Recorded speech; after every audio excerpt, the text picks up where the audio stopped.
Ladies and gentlemen, welcome to Metropolis Radio, and today we are talking about Planet of the Apes once again. Now, we are talking about the classic 1968 film starring Charlton Heston with this article from Comic Book Resources. Planet of the Apes' original script featured a happier ending for humanity.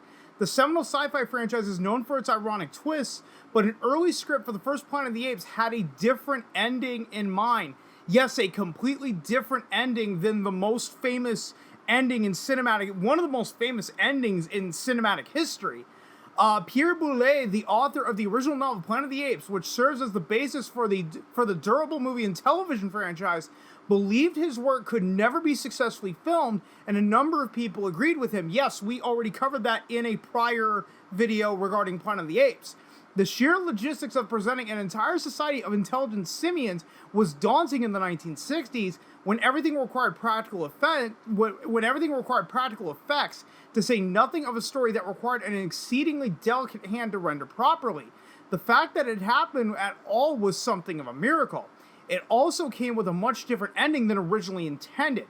The novel's finale was steeped in Twilight Zone-style irony, but lacked the dark power of the first movie's iconic final shot. The production process for the movie reflected Boulet's belief in the difficulty of the task, while the early drafts of the script reflected how difficult it was to arrive at the movie's conclusion. Indeed, at least one earlier draft offered more hope for humanity. Boulet's novel ends with a double twist. A framing device depicts a pair of astronauts who find a message in a bottle relating the events of the story, in which a human space traveler finds himself trapped on the titular planet where simians rule and humans are brute animals. He eventually escapes and returns to Earth, only to find that apes rule there too. The novel ends with the return to the framing device, in which the astronauts are revealed to be a pair of chimpanzees who refuse to believe that humans were ever intelligent. That proved a very tough nut to crack when delivering it to the big screen. In the documentary Behind the Planet of the Apes, Boulet evinced skepticism that any adaptation was possible, and indeed producer Arthur Jacobs had to produce a number of proof-of-concept elements before any studio would sign off on the project.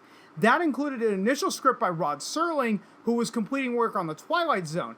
His script ultimately proved unworkable, though the finale, with the human hero falling to his knees before the shattered Statue of Liberty, ended up in the completed movie.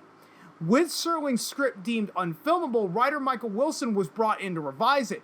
He solved a number of the book's thorniest challenges, including presenting the ape culture as more primitive than the modern society described in the book. It saved on costs and allowed the movie to be made on a reasonable budget. Wilson is also credited with adding the film's satirical tone and social messaging, which have remained staples of the franchise ever since. He played with a happier ending too, at least in the initial drafts. While Serling's darker finale was too perfect to deny, Wilson added a ray of light.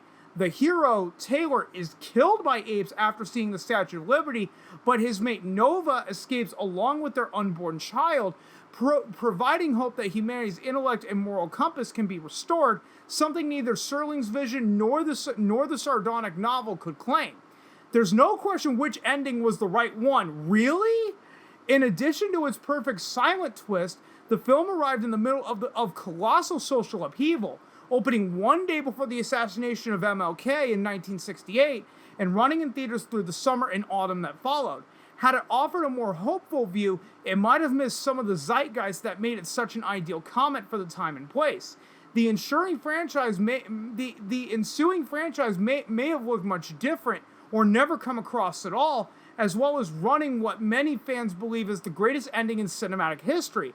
A happier finale for humanity may still be in the cards, since more movies in the franchise are very likely on their way. But for something like Planet of the Apes, a happy ending might not necessarily be the right one, something that producers of the first film understood very well.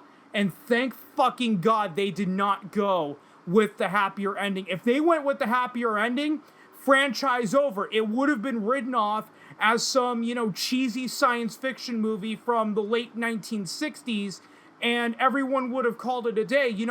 It might have gained a cult following once you had like the advent of VHS and cable.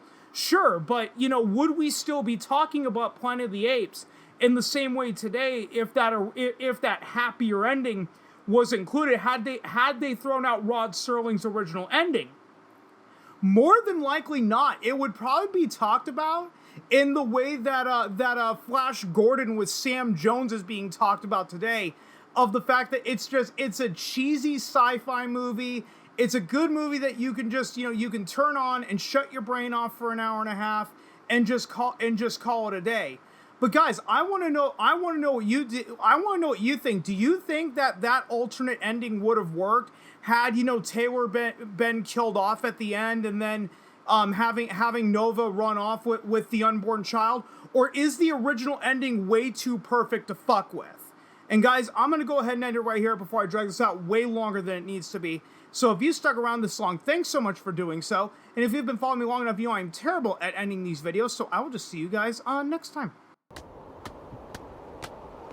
Oh! No!